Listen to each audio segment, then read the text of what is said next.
Most routines feel safe because nothing ever happens. Same path, same time, same park, same run. For Karina Vetrano, her daily jog routine was something she usually shared with her father. But on August 2nd of 2016, Karina went alone. She told her family she'd be right back, but hours passed and her phone kept ringing. And by 11 o'clock that night, her father walked into the park looking for his daughter and found her lying lifeless just feet off the trail. What happened to Karina looked random, but as police started digging, they realized that the man they were searching for may not have been a mystery at all. He may have been a warning no one took seriously.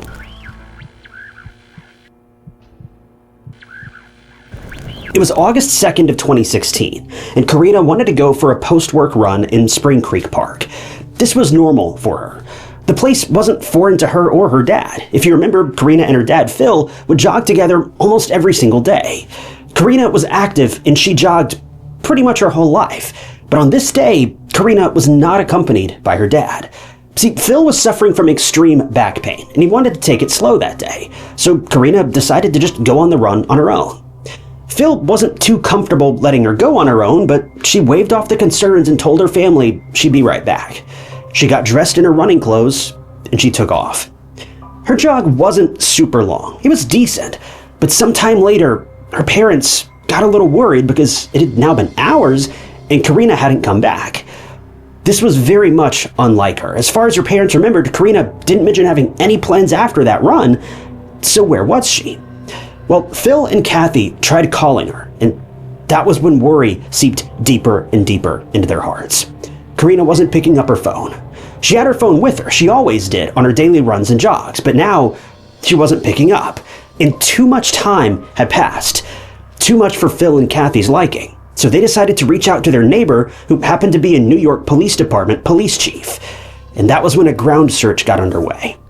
Now, this may feel like a bit of a sudden escalation. I mean, she'd only been gone a few hours. Jumping right into a missing person case so quickly sounds like a bit much. But the thing is, Karina just wasn't the type of person to do this sort of thing. See, she was raised in a close-knit family in Queens that seemed kind of to revolve around each other. Her father, Philip, or Phil, as most people knew him, was a retired New York City firefighter who also worked on the Twin Towers during the September 11th attacks. Her mother, Kathy, helped raise her alongside her siblings, and by all accounts, the Vetranos were a small but incredibly tight family. Karina herself was just under 5 feet tall, but she was bold, energetic, and hard to miss, and the kind of person that typically left an impression. Now, two of her biggest passions were working with children and running, and she studied speech pathology at St. John's University, eventually working with autistic children in Manhattan. She was also creative, an aspiring writer, and even starred in a short film that she'd helped write in 2013. But running was something she loved a lot. It was kind of a bonding ritual between her and her father. Most days the two would jog together through Spring Creek Park, and it was a routine that became a consistent part of their daily lives, something they could depend on. But one day, that familiar path that she'd taken countless times before would become the place where everything changed. Because after alerting their neighbor, the police chief, about Karina not returning home for several hours, well, countless people gathered from the neighborhood and started searching for her. And I don't know if I mentioned this, but Spring Creek Park, it's hardly a block away from Karina's home. So the searchers decided to also check the route that Karina usually took to get to the park. Everyone was worried about her, and the search carried on for hours. At some point around 11 p.m. at night, Phil thought to check a path that was right off their usual walking trail. But this would be a decision that, in some ways, he would regret for the rest of his life. Because tragically, he would find something he could never unsee. 15 or so feet off the walking and jogging trail in Spring Creek Park, Phil saw a dark figure on the ground. And it didn't take him long to realize that he'd found Karina. Phil himself had to be the one to discover the body of his daughter.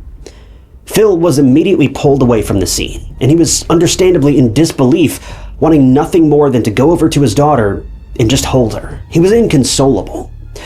The police officers taped off the scene, and they got to work, because this peaceful trail was now a crime scene. Karina's attack had been incredibly violent. Police were in total disbelief. She had injuries all over her body, which suggested she put up a great fight against the assailant.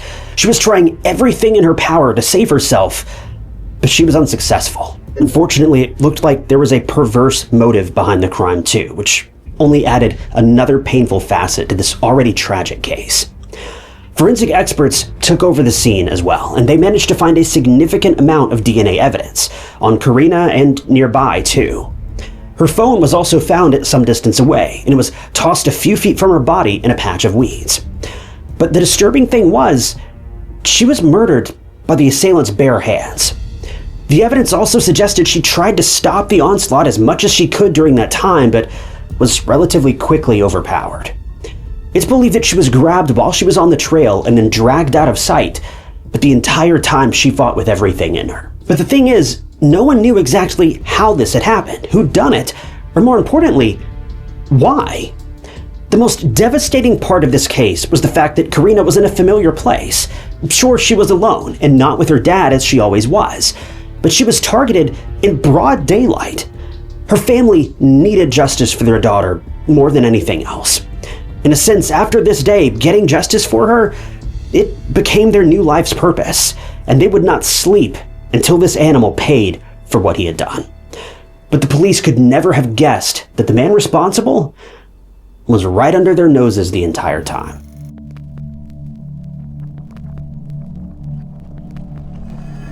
At the beginning of the investigation, the police had no idea if this was a random incident or if it was the doing of someone who knew Karina. Honestly, it could have gone either way.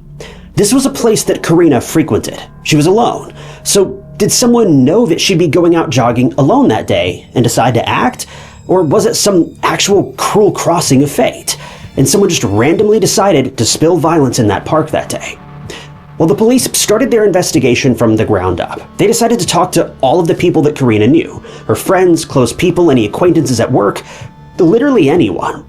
The police wanted to clear all possible people before they could move on to the next step. And they talked to Karina's friends, and they did divulge that a male coworker was extremely interested in her, but she did not reciprocate his advances, and he didn't take it all that well. So the police confirmed this coworker's alibi, and it was confirmed, well, he had nothing to do with Karina's murder. He was at work at the time of the crime, and when he received the news, he seemed genuinely shocked. So this coworker was struck off the list of people to question. A reward of $10,000 was also put up for any credible information leading to progress in the case. Phil and Kathy were making appeal after appeal in the media in the meantime, trying to keep Karina's case afloat in the news. This was really the only way to keep as many eyes on the case as possible and hopefully jog someone's memory on if they saw something out of the ordinary on the day that Karina was attacked. In the meantime, Karina's funeral was held, and it was attended by hundreds of people. In a strange but heartwarming way, Karina's death brought the community closer than ever. People who'd never even met her attended her funeral and were seen weeping, not because they'd lost some dear friend, but out of genuine hurt for her surviving family and the disturbing realization that tragedy can strike anywhere, even in your own community. And it hardly ever gives a warning. At this point, less than a week had passed since Karina was attacked on her jog, and the NYPD was contacted by someone, and it was actually the Massachusetts State Police Department. It was kind of weird, but when the NYPD heard what the Massachusetts police had to say, they were definitely interested. See, miles and miles away from New York, another woman in Massachusetts was fatally attacked during a run as well, and her name was Vanessa Marcotte. She was 27, and she was a Google accounts manager. Now, I actually covered her case a little over a year ago, so check that one out if you're interested in learning more. But the similarities between Karina and Vanessa's attacks were really striking. Both women were targeted near their homes in broad daylight while they were on a jog. So both the New York and Massachusetts police were dreading the same thing. Were they looking at a serial killer who carried out these crimes across state lines? Well, both police departments shared the information they had, including the DNA samples obtained from both of the women. But it wasn't a match. Now, this was devastating for the police. I mean, it was great that there wasn't some serial killer on the loose, but they thought that they were finally close to catching this assailant. But one test threw it back to square one, with no leads, no answers, and no progress. But thankfully, it wouldn't be much longer before police were catching on to someone. And in August of that year, they reached their first breakthrough.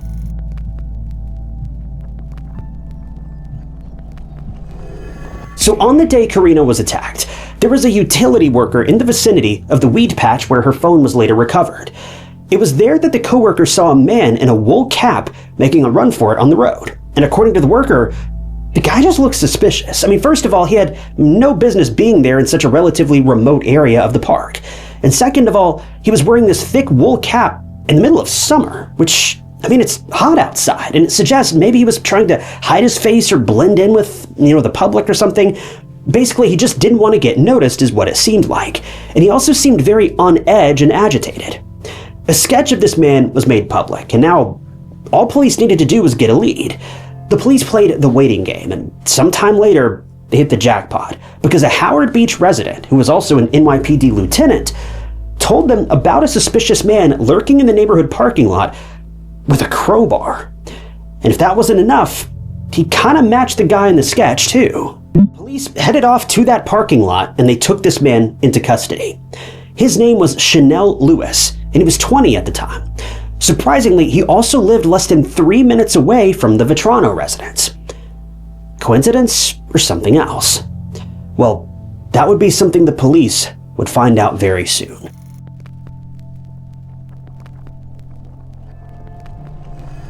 Chanel was taken into custody in February of 2017. For some reason, it literally took them months to actually get this guy cuffed, but he was questioned by the investigators for quite some time. And right off the bat, Chanel seemed very suspicious, but he was cooperative. He didn't beat around the bush, and he told the police exactly what he was doing on the day of August 2nd, 2016. He confessed to attacking Karina Vetrano that day. Just like that, he just opened up and admitted to it, right away. This was shocking for the police, her family, for everyone.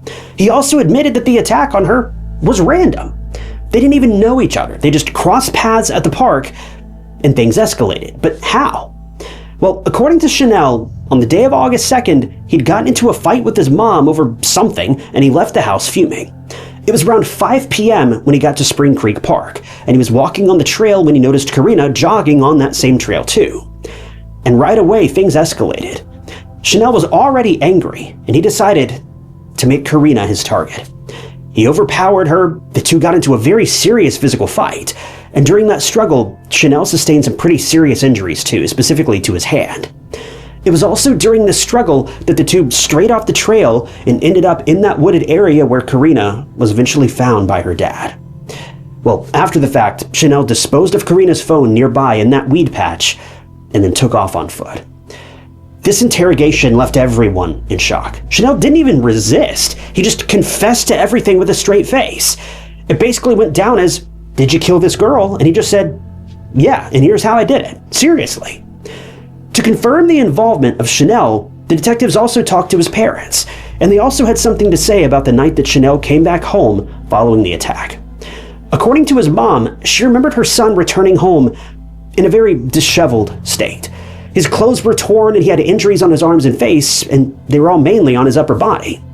When his mom asked what had happened, he told her he'd been robbed by a group of men. But after his confession, months later, his mom was floored. Well, on August 3rd, Chanel asked his dad to take him to the hospital to treat his injuries, which he did. And the hospital staff remembered Chanel and a distinct injury that he had on his hand. There was also something lodged inside of his hand where the injury was. And when the staff pulled it out, it was a chipped tooth. Police now believe that this tooth likely belonged to Karina. There was little room for doubt, but still the police needed to verify this detail before they could charge Chanel with the murder of Karina. So to the hospital the detectives went, and even though 6 months had passed at this point and there was a high chance the police would leave empty-handed, the hospital staff still had what the police needed. This was no less than a stroke of good luck. They talked to the doctor and the staff who treated Chanel, and sure enough, they corroborated the event of extracting that chipped tooth from Chanel's injured hand, and it was believed to be Karina's tooth. So, along with the other strong DNA evidence, the police arrested 20-year-old Chanel Lewis and charged him with the second-degree murder of Karina Vetrano.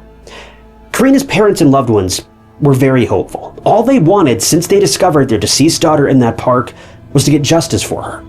That was literally all they cared about and lived for, and finally, that day was drawing near.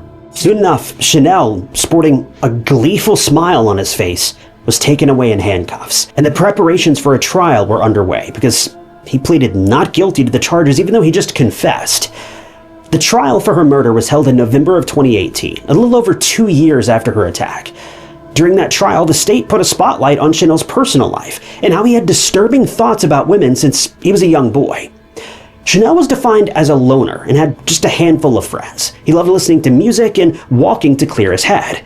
And at the time of the case, he was a recent high school graduate, living with his mom and 3 sisters in East New York in an area that was really close to Spring Creek Park. When the police went to his high school during the course of the investigation, they found out many things about him, all of which were disturbing. For some odd and unknown reason, Chanel had a fuming hatred towards women and girls, according to one of his high school teachers. According to that teacher, he also had a very troubled past. On one occasion, he straight up told the teacher that he wanted to hurt all the girls of his class. He even asked the teacher for permission to bring a weapon to school the very next day to act on these urges. Like, what? Well, following this, Chanel was understandably suspended from school and put in an institution, and he was in protective custody for quite some time. But even though he didn't have an actual criminal record, he did have a number of run-ins with police. He was summoned to court for violating rules in Spring Creek Park, the very place where the crime took place, and he would also lurk around in the neighborhood with a crowbar and other weapons, presumably trying to break into cars is what it seemed. But he was also deemed mentally unstable, so he was never really charged for anything. According to the prosecution, he had fled his house angry following that fight with his mom that night. And he started walking on the trail, listening to music, and that's when he saw Karina, and he decided to act out on his anger. The attack was random, but that just makes it all the worse. A park, a literal public place, was deemed unsafe for a woman because of people like Chanel. There's something here that should shock everyone. But the defense then came to the front with their arguments, and they paid no heed to the DNA evidence. Chanel's parents even testified in his favor that their son was supposedly a God-fearing, friendly, and loving man who wouldn't hurt anyone. But this was an obvious, blatant lie. The defense also blamed the government for pinning the crime on Chanel and deemed the DNA inadmissible in court because of its supposed contaminated nature. See, according to the defense, the place where Karina was found was possibly contaminated by her dad Phil's and other people's DNA in the vicinity before it was taped off as a crime scene. So the DNA evidence, which was one of the strongest things in this case, was suddenly becoming a source of doubt for the jurors. All of a sudden, a case that seemed pretty straightforward became complicated because of the defense's claims. In the end, the jury deliberated, but they could not reach a verdict, so the trial ended in a hung jury, which was devastating for Karina's family. The trial lasted a little over 2 weeks and ended with no conviction and no closure, all because of a single seed of doubt planted by the defense. Well, a new date was set for a second trial in January of 2019, but it ended up being delayed until April of that year. This time around, the prosecution heavily relied on Chanel's internet searches and his blatant hatred and urge for violence towards women. The prosecution also got their hands on his search history that showed that he was Googling things like indictment, plea bargains, and updates on Karina's murder, and they claimed that this somehow proved he had no remorse whatsoever. These actions, according to them, just didn't seem like the actions of someone who was mentally unstable. Now, I'm not trying to downplay his mental health here. Sure, he may have had some problems and he needed help, but the fact that he resorted to such violence, as intense and inexplicable as Karina's, who was a practical stranger to him, is chilling. And to know that he was indulging in dark and graphic online content prior to his arrest and searching legal and criminal terms and researching about his victim's case, it says a lot about how unaffected he likely was, considering he committed such a violent crime. With all of this new evidence and a new strategy, the prosecution pulled through, and now it was time for a verdict. Everyone was holding their breath. They didn't want a repeat of that previous trial. What was Karina's family going to do if the jury came back with an unfavorable verdict this time around too? But soon enough, that verdict was announced.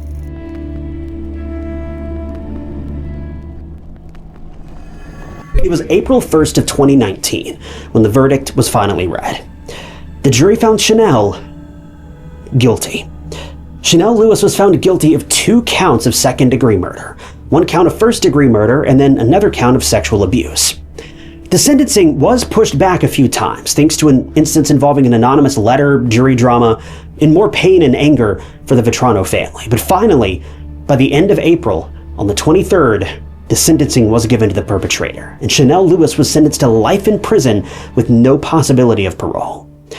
Karina's parents were happy with the outcome, but the pain of their loss was unrelenting. A woman was out in a place where she'd been countless times before peacefully, but one day, things ended tragically. Not because she was alone, which is the most stereotypical reason given in cases like this, but because there was someone with vile intentions lurking freely. This is a never-ending debate that sparks anger and frustration. Also, this didn't just happen once. Just a week after Karina's murder, Vanessa Marcotte was also found in an eerily similar circumstance. My point is that women not leaving the house or not going anywhere alone, it doesn't stop these crimes. It doesn't stop these people. Why aren't people with a record of violent tendencies involving women not taken seriously? But a woman going alone somewhere is now considered the problem somehow. This leads people to a question such as, where are we going as a community? It's 2026, and the debate of women's safety is still not taken seriously. It doesn't matter what time of day, or if it's a woman or anyone else for that matter. It doesn't matter if you're alone or with a flock of people. If we aren't safe during the day or night, then there's something seriously wrong with the way things are being handled. Chanel Lewis was a walking cautionary tale, but because he didn't have a supposed criminal record and may or may not have had mental health issues, he wasn't taken seriously by law enforcement. And look what happened. A family that was once happy and thriving lost their daughter forever in the most tragic way.